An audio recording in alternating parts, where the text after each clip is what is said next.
By my count, it's 22 people. Is that the same number that you have? That's approximately it. Welcome to MsMojo, and today we're looking at chilling interviews where killers on death row gave insights into their minds and crimes. If they weren't actually executed, they could still be eligible, as long as they were sentenced to be.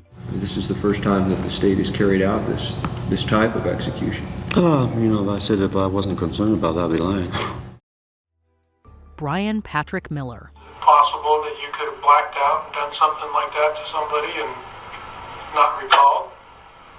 No, because I knew I had done something when that happened. It comes as no surprise that convicted killers would continue to insist on their innocence even after they're sentenced. In 2023, Brian Patrick Miller, otherwise known as the Zombie Hunter, was found guilty of 2 murders that he had committed in Phoenix decades prior and condemned to death. My mother was not a very good person in so many ways, but what helped was that when I was an adult, she acknowledged that she did horrible things to me and apologized. When giving an interview to 48 Hours, he doubled down on his blamelessness, even implying his DNA had been planted at both scenes. Things became even darker as he revealed an apathetic mindset, implying that everyone had a mask they hid behind and that people didn't care about the truth as long as they had a scapegoat. As of 2024, his official execution date has not been decided, but it's clear he won't stop arguing against it anytime soon. Victoria told officers she was nearly 100% sure Brian Patrick Miller was her attacker. Stephen D. Richards. For centuries, people have been curious about the inner workings of a murderer's mind. In the 19th century, Stephen D. Richards was one of the worst, having killed at least 9 people in Nebraska and Iowa before being apprehended. His bloodlust didn't end there, as he reportedly threatened one journalist with extreme physical harm. However, he did allow a few to get some insight, and he didn't hold back. He compared some of his victims to pigs, and even went into graphic detail about how he destroyed a litter of kittens as a child. This did nothing to humanize him, and in 1879, he officially became the first person to be executed in the state of Nebraska. In Minden, the sheriff issued tickets to the execution of Samuel Richards, guaranteeing eager spectators a choice spot. Gary Gilmore. A number of attorneys are still trying to stop Gary Gilmore's execution. They're planning to explore a legal test of the constitutionality of Utah's death penalty. The final plans will be discussed next Monday. After admitting to causing 2 deaths in Utah and demanding his own execution, Gary Gilmore had the whole country's attention. He could have talked with anyone, but it was Playboy magazine that received the honor. In his interview, he analyzed his own childhood and claimed that his strict authoritarian reform school had driven him to crime. But he was far from being the usual hoodlum. He had a high IQ and assiduously educated himself. He also revealed that he had slain both men in order to stop himself from doing the same to his then-girlfriend, showing just how deep-seated his anger was. It was clear he was ready to face the end on his own terms, and did so in 1977. They said he had a death wish, but Gary Gilmore didn't. He explained that if forced to choose between years in prison and swift execution, he would take death.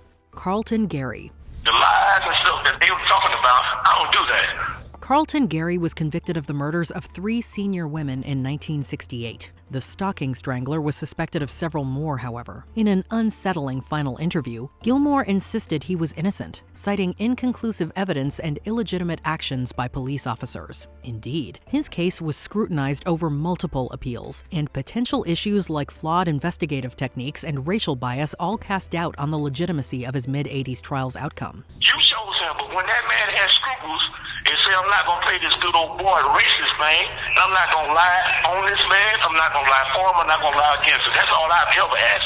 Though DNA positively linked him to at least 1 murder in 2007, it's disturbing to listen to his voice during this 21st century recording, since his assertion of morality and guiltlessness is capable of evoking genuine sympathy. Nevertheless, Carlton Gary's verdict stood, and he was executed by lethal injection in March 2018. Those kind of stories don't sell. They don't tell well. You got to have that sensationalism. And that's just a known fact. Scott Dozier. It isn't that I want to die. And so I'd rather be dead than do this. While some doomed prisoners would do anything to have their sentence overturned, others are more than willing to go. Scott Dozier, convicted of 2 murders in Arizona and Nevada, had originally been condemned by Nevada to execution in 2007, but the state was slow in following through with it. He ended up speaking with Vice News, giving people a glimpse at the charming facade he had carefully built for himself. How do you feel about the state using fentanyl to kill you? I think it's awesome. Look, I mean, it's killing people all over the place. You guys get pharmaceutical-grade fentanyl and just bang me up, man. He spoke casually about the injections, almost making them seem like nothing more than a bad trip. He also questioned the state's ethics, implying that they should follow through with the controversial punishment. After his 2018 execution was stayed, Dozier stopped waiting for them and ultimately took his own life in 2019. What do you hope for your son? What do you hope for your grandkids? They are more successful in finding happiness and some degree of satisfaction and gratification in a life within the parameters, you know what I'm saying? Douglas Clark. Oh, he knew X.E. Wilson was killed June 22nd. Everybody knows that. But they try to claim my knowledge of the case from the case files I got while in jail indicate I'm guilty. Someone with an accomplice during a crime spree can often muddy the waters in determining guilt. Douglas Clark, one of the Sunset Strip killers, was convicted of 6 murders in 1983 in California. He had worked with a young woman named Carol Bundy, who was only found guilty of 2 murders. Clark attempted to pin all the blame on her and continued to do so after the trial ended. We've got the proof Carol Bundy copied Ted Bundy's crimes. The LAPD, Detective Orozco, says he sees no similarities between that case and this case. In one filmed appearance, he insisted that she was the mastermind and claimed that their relationship made the authorities target him. Despite his depraved actions, he remained adamant that he was a victim as well, right up until he passed from natural causes in late 2023. If you start copycatting Ted Bundy's crimes today in Wichita, Kansas, you're immune as far as Leroy is concerned of being discovered to be a copycat killer. Timothy McVeigh. If government is the teacher, violence would be an acceptable option. He may not be a traditional serial killer, but he's still responsible for the deaths and injuries of hundreds. Timothy McVeigh committed the Oklahoma City bombing in 1995 after witnessing the Waco siege a couple of years beforehand. After receiving the ultimate penalty, he spoke with 60 Minutes, where it became clear just how little remorse he felt. In the Gulf War, you were given medals for killing people. So I've faced that issue quite a few times with people that bring it up to me. He stood by his beliefs, all while questioning the government and explaining how people could voice their dissent. He even went in depth about a conversation he'd had with fellow bomber Ted Kaczynski, presenting themselves as martyrs. He remained indifferent throughout his execution in 2001, where he supposedly had a defiant look on his face the entire time, like he would do it all again if he could. In truth, from my psychological perspective, it's a little easier being on death row because you know how you're going to die. Troy Kell. I kind of took responsibility at that time that I got myself in the situation. Now deal with it. Troy Kell had been in prison in Nevada and then Utah since he was 18, following a murder he committed in 1986. As soon as he stepped inside those walls, he knew he would do anything to protect himself. His anger continued to build until 1994, when he stabbed an African-American inmate over 60 times. The race issue was used to justify the power trips, controlling the action, wanting to control the TV, the ice bucket. In a subsequent HBO documentary, he was candid about the act, making it seem as if he had no other choice. He even described it and his feelings in great detail, revealing how desensitized he was to violence. As of 2024, Kell has yet to face his ultimate consequence and is still attempting to appeal the death sentence decades later. How much longer do you expect to be alive? I don't know. I can't even answer that question. Lawrence Bittaker. I'm glad that he was kept alive, though, because we've learned so much, I believe, about psychopathy and sadism from him. While murderers are usually horrific, some are especially depraved. The toolbox killers, Lawrence Bittaker and Roy Norris, were responsible for the 1979 assault and slaughter of several teenagers in Southern California. They recorded the horrific events they put some of their victims through, which are still used today to help train new FBI agents. Why did you want to record it? I don't know. I come up with some screwy ideas. Citizens everywhere were ecstatic when they were finally caught and tried, and were even happier when Bittaker received the death penalty. While waiting for execution, he gave several interviews. In one, he described their first kidnapping in extreme detail. In others, he only expressed remorse over having been caught. After nearly 40 years, he passed away naturally, evading the final part of his punishment. So tell me, are you afraid of death? You said you had a panic attack. Yeah, I'm getting a little afraid of it lately. Arthur Gary Bishop. All right, would you rather die than life in prison? Yes. While some killers are remorseful over their actions, others are eerily detached from them. Over a period of several years, Arthur Gary Bishop assaulted and killed 5 boys in Utah, earning him a death sentence in 1984. A later documentary allowed viewers into his mind, where he went into an uncomfortable amount of detail. With Graham, it was like I had a need to dominate him or exploit him or to possess him, if you will. He described his mindset during his first homicide and how the fear of being sent to prison with a charge regarding underage victims made him want to escalate his actions. He also explained how he constantly shoved his emotions down to the point where he claimed he couldn't feel anything anymore. Unlike others, he only had to wait a few years before being executed, swiftly bringing justice to his victims' families. Sorry, Ward. I kidnapped and killed Michael Bruce Ross. Over the course of 3 years in the early 1980s, Michael Bruce Ross claimed the lives of 8 girls and women in Connecticut and New York. Ross had endured a troubled childhood and began his vicious crime spree in his senior year of college. I just felt like I was right on the edge, and like it was just going to be, it wouldn't take much to push me over. And it was very frightening back then. I'm not like that now. I'm just such a lovable guy now. After he was captured in 1984, Ross confessed to all 8 murders and was sentenced to death in Connecticut. In an interview given while awaiting execution, the roadside strangler, as he came to be known, casually recounted his heinous crimes. It was 3:30 in the afternoon on a fairly well-driven road. She was walking along the side of the road, and I just stopped the car, got out of the car. At one point, he even bragged about the strength with which he strangled his victims. It was an insane strength or something, and because I got a kick out of it because the prosecutor, had no idea that was coming. Ross was executed in 2005, the last person to face that penalty in the state of Connecticut. For some of us, death is not a punishment. Edward Wayne Edwards. Right from his childhood, Edward Wayne Edwards lived a life of crime, even once appearing on the FBI's 10 most wanted fugitives list. It was a female who identifies herself as April. She said, "I think my dad could be responsible for Tim and Kelly. I think he killed them." And she said his name is Edward Wayne Edwards. Edwards began killing after being granted parole in 1967 and was responsible for at least 5 deaths. There were some cigarettes in the bottom of the duffel bag. I said, "Go ahead and get them out."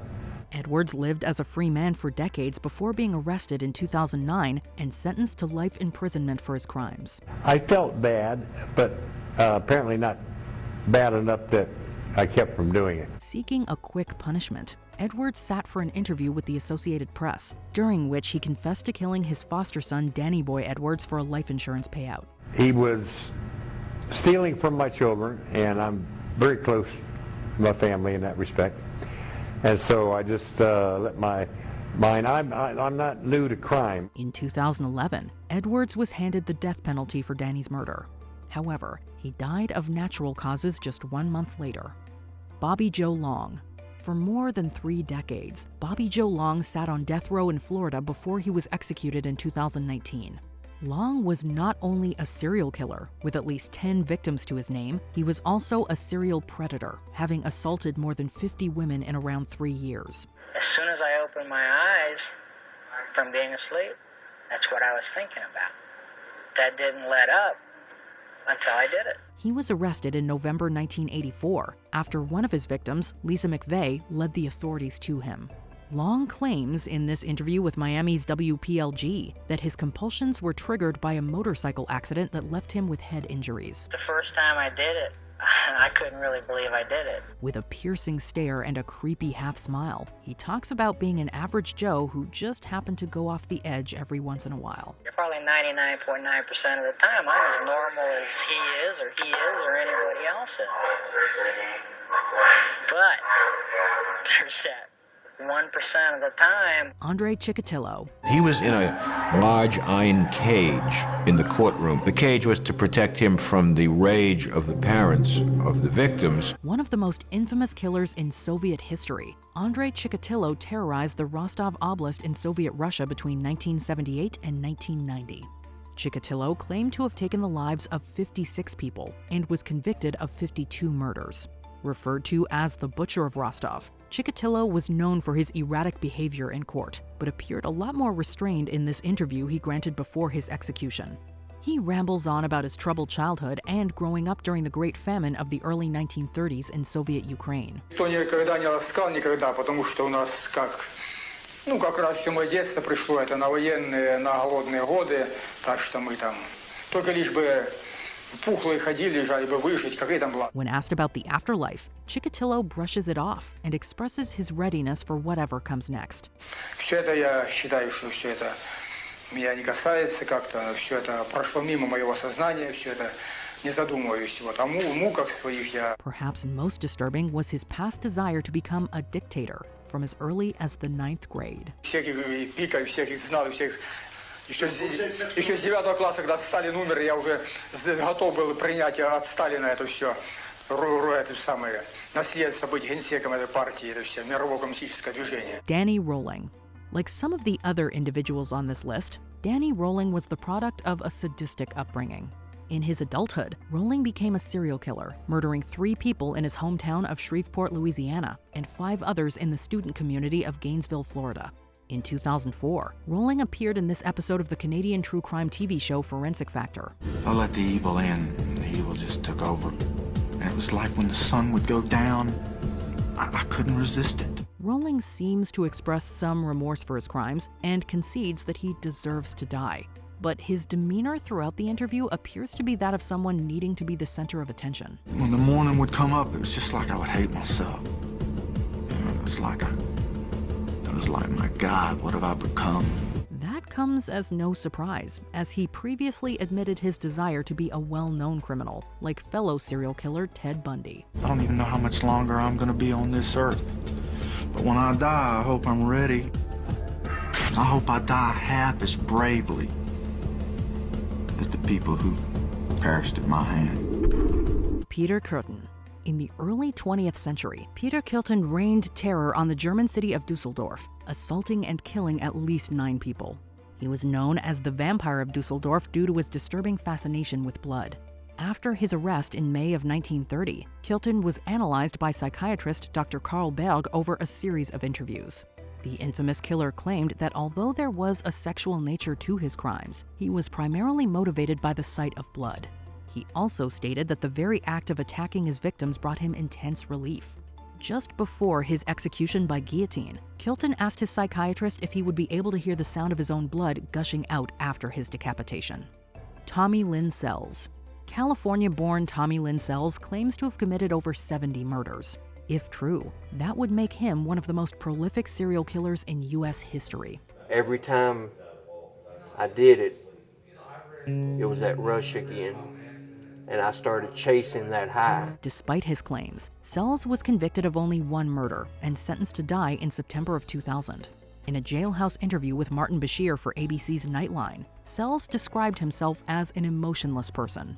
And that comes across quite clearly in the recorded clip. When you look at me, you know what hate is. I don't know what love is. With no remorse whatsoever, he recounted his killings, detailing the rush he got from taking innocent lives. It's a rare glimpse into the mind of a heartless killer, and one capable of sending chills down any spine. Why would that happen? I didn't want him to live through the pain I lived through. Ángel Maturino Reséndiz. Dubbed the Railroad Killer, Ángel Maturino Reséndiz was known to illegally hop trains as he traveled across the U.S. He would then invade homes close to the railroads, rob them, and murder the occupants. This offender, unlike a lot of others, spent an incredible amount of time in that house going through everything. In total, authorities believe Reséndiz killed at least 15 people in this manner. His calm and reserved behavior throughout this interview with renowned journalist Jacqueline Cacho heavily contrasts the vicious nature of his crimes. Given entirely in Spanish, Reséndiz doesn't necessarily go into explicit detail about the murders in this interview. Instead, he seemingly alludes to the motivation behind them. Although he described himself as an eternal being who was incapable of dying, Reséndiz was executed by lethal injection on June 27, 2006. Earl Forrest. Back in December 2002, a drug dispute between longtime friends Earl Forrest and Harriet Smith resulted in the former murdering the latter in her home. I asked her, all I wanted was a lawnmower. She said, Earl, I'll get you a lawnmower. I felt like I was being lied to. Forrest also killed another friend of theirs, Michael Wells, who was visiting Smith at the time, as well as a deputy sheriff during a police shootout afterwards. Why'd you shoot him? I don't know. She looked at me funny, I guess. For his crimes, he was put to death by lethal injection on May 11, 2016. The first season of the A&E docuseries The Killer Speaks features an interview with Forrest, who is completely devoid of any remorse. Did you feel bad? I don't know what I felt. Instead, he puts the responsibility of his actions on Smith for not fulfilling a promise she made him.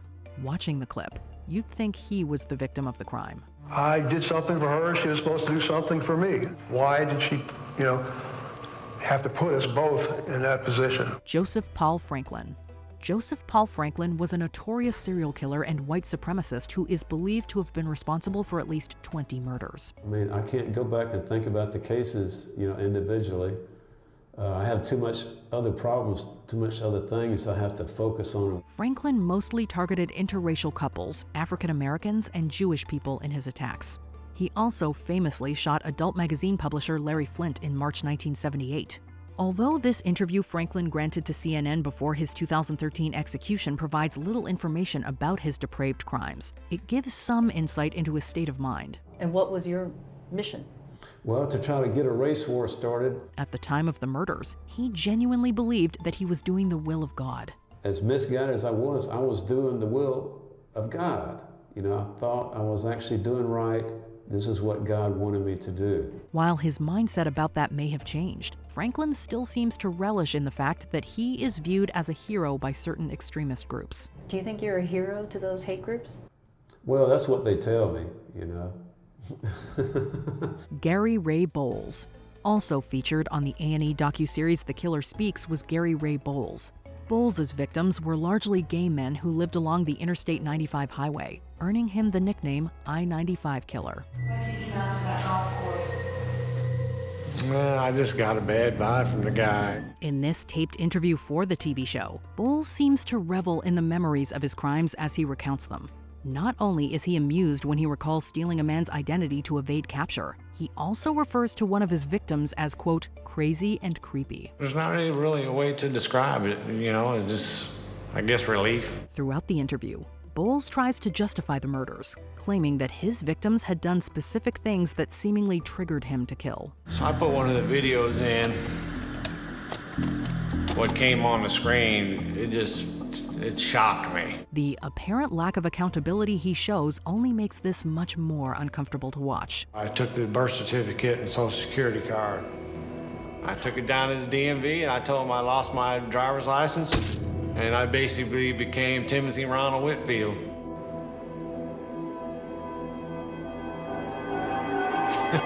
Billie Wayne Coble. Who is not going to leave this world? Aren't we all? Described by one prosecutor as having, quote, a heart full of scorpions, Billie Wayne Coble killed his estranged wife's parents and brother. Coble remained on death row in Texas for nearly 30 years before he was executed by lethal injection in February of 2019. In the days leading up to his capital punishment, Coble sat down with Susanna Reid for his final interview. To you, it matters. To some people, it matters. To me, it really no longer matters. Without going into much detail about his crimes, Reed asks Coble if he regrets committing them. Coble cunningly evades the question and would only admit that he was behind the murders. I've already said that I regret what happened. Now, I truly regret what happened. But I also truly regret what happened to a lot of things in life. He repeats this trend, even when he's asked if he loved his former wife. This evasive behavior is just one more unsettling thing about this seemingly disturbed individual. Did you love her, though? I met my Karen when she was about 16, 17 years old. Oscar Ray Bolin. In the mid-1980s, Oscar Ray Bolin killed 3 women throughout the Tampa area. Following his arrest, Bolin's cousin testified against him and implicated him in a 4th homicide. He received 3 death sentences and was executed on January 7, 2016 at the age of 53. One day before his death, Bolin was interviewed by Tampa's Fox 13. How are you feeling this morning? A little numb. I mean, I don't know how you would expect someone to feel. I mean, if they told you tomorrow you're dying, how would you feel? Bolin appears calm and courteous throughout the interview, even expressing fear and worry about his upcoming execution. He also professes his innocence, something he continuously maintained throughout his imprisonment. So you're saying you didn't murder these women? No. You didn't murder Natalie Hawley? No. Stephanie Collins? No. Terry Lynn Matthews? No. I didn't know. I'd never seen them, never met them. Bolin looks and sounds like a nice enough guy, which only makes the darkness underneath seem that much more sinister. After 28 years of this, it's been in this box for 28 years, it's a release. My punishment's over. They can't hurt me no more. Richard Ramirez. As far as Satan is concerned, I believe in a malevolent being.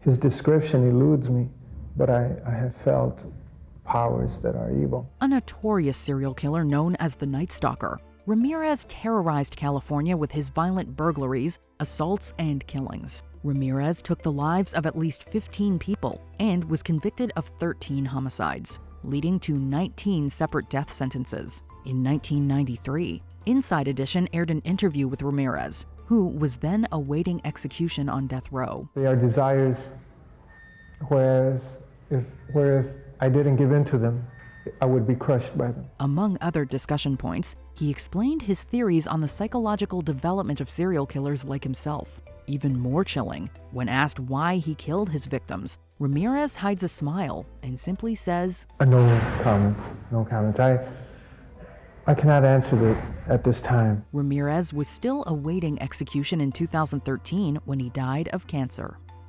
Carroll Cole. A very prolific serial killer, Carroll Cole claimed at least 16 victims throughout his life, although he confessed to killing 35. He was originally sentenced to life in prison in Texas, but was given the death penalty following his extradition to Nevada. 3 days before his execution, Cole granted an interview to Las Vegas's KLAS-TV. While smoking a cigarette, Cole shows complete indifference for his own life, but expresses remorse for his crimes. Why not fight for your life? I just don't care to. Are you sorry? For the victim? Yes. Yes. In the end, he even claims that he deserves to die for what he did. Well, it's the ultimate question. It is the question. For what I did, yes, I think I deserve to die. Cole is very quiet and reserved, and aside from some brief flashes, doesn't show much emotion. It makes the interview all the more disturbing. And condemn myself for many years, because I can just imagine what her life might have been like. Wesley Allen Dodd. On January 5th, 1993, Wesley Allen Dodd was executed by hanging, making him the first American criminal to be legally hanged in nearly 30 years. Between September and November of 1989, Dodd assaulted and killed 3. Leading to his moniker, the Vancouver Child Killer. Dodd's final interview is absolutely bone-chilling. With complete confidence, Dodd states that he would kill again if set free, and that he, quote, liked what he did. I've done it before, and at the time I liked it. He also claims that his execution would make a great example for future criminals. Throughout his interview, Dodd proves that he was fully self-aware, and a self-aware killer is a very scary thing. Do you look forward to dying? In a way, yeah. I think it'd be a relief. I don't have to think about all these things anymore. And I know that's the only way I can guarantee I'm not going to hurt anybody else. Velma Barfield. The first woman to be lethally injected, Velma Barfield killed 6 people between 1969 and 1978. She was convicted for just one homicide, that of her boyfriend, Roland Stewart Taylor. However, it was enough to ensure a death sentence, and Barfield was executed on November 2, 1984. Her interview with Raleigh's WBTV shows a woman in pain rather than one who causes it. She seemingly attempts to garner sympathy by speaking about her isolation in prison and her years-long battle with drugs. The last 10 years was just like that. Years of a drug nightmare. She also credits God for getting her through the trials and tribulations of prison life. Living in prison every day is a struggle, even at its best. And I know that without him and his strength that has sustained me, I couldn't have made it even thus far. While Barfield apologizes for her crimes, most of the interview is about her, and it may rub many viewers the wrong way. Today, if it were possible, I wish that I could take every bit of hurt on myself. John Wayne Gacy. Known widely as the Killer Clown, John Wayne Gacy claimed at least 33 lives inside his suburban Chicago home. At the time, Gacy set an American record for the most homicide convictions. In 1992, he spoke with Walter Jacobson of CBS 2 Chicago as part of a television event. In a rather shocking and unnerving turn of events, Gacy played innocent. If they want to be convinced they're brainwashed into what they believe, then fine, then go ahead and kill me. But vengeance is mine, saith the Lord, because you will have executed somebody that didn't commit the crime. He even claimed that he took a, quote, truth serum, and that proved his innocence. I've taken 3.5 hours of truth serum. And under sodium amytal, the maximum amount that I could have, it shows that I have no knowledge of the crime whatsoever. Like Barfield, Gacy also plays the sympathy card, portraying himself as a loving family man. I've always looked after my children, even now. Yet sometimes the veneer slips, and Jacobson is quick to notice the scheming man underneath. It's all quite eerie and probably not at all what viewers were expecting. Ted Bundy. On January 23, 1989, Ted Bundy, perhaps the most notorious serial killer in American history, was visited by a psychologist named James Dobson, and it showcases his well-publicized powers of manipulation. Bundy appears clean and well-dressed, offering a friendly next-door neighbor vibe. What's going through my mind right now is to use the minutes and hours that I have left as fruitfully as possible and see what happens. He's charismatic, charming, and well-spoken. Not at all what one would expect from a serial killer. Finally, he latches on to Dobson's evangelical beliefs, blaming both the adult film industry and violence in the media for his crimes. This kind of literature contributed and helped mold and shape the kinds of violent behavior. It fueled your fantasies, didn't it? Well, in the beginning, it fuels this kind of thought process. Biographers and historians argue that this is a prime example of classic Bundy subterfuge. Knowing that, the footage comes across as deeply ominous and foreboding. The term psychopath is often bandied around too often, but in this case, many agree that the term fits. I couldn't control it anymore, that these barriers that I had learned as a child, that had been instilled in me, were not enough to hold me back with respect to seeking out and harming somebody. Before we continue, be sure to subscribe to our channel and ring the bell to get notified about our latest videos. You have the option to be notified for occasional videos or all of them. If you're on your phone, make sure you go into your settings and switch on notifications. Aileen Wuornos. The final interview with Aileen Wuornos is the complete antithesis of Ted Bundy's. Wuornos shot and killed 7 men in a span of 1 year, and while she claimed self-defense, she was found guilty of 6 homicides and sentenced to death. Wuornos' final interview is deeply troubling. But you're okay now. I'm okay. I'm okay. God is going to be there. Jesus Christ is going to be there. All the angels and everything. She often widens her eyes and yells in a confrontational tone, and even verbally attacks the interviewer Nick Broomfield. She makes bizarre claims like getting tortured by, quote, sonic pressure. And they were using sonic pressure on my head since 1997. Sonic and every time I was trying to write something, I think they had some kind of eye in the cell, I'm not sure, but every time I started writing something, it went up higher. So I'm thinking that probably had the TV rigged. She states that dying will be like Star Trek, and that she'll go on to colonize another planet. I think it's going to be more like Star Trek, beaming me up into a space vehicle, man. Then I move on, recolonize to another planet or whatever. But it's whatever's beyond, I know it's going to be good because I didn't do anything as wrong as they said. Wuornos' violent past, her abrasive behavior, and her mental state all combine to create some truly uncomfortable viewing. Which of these interviews disturbed you the most? Let us know in the comments below.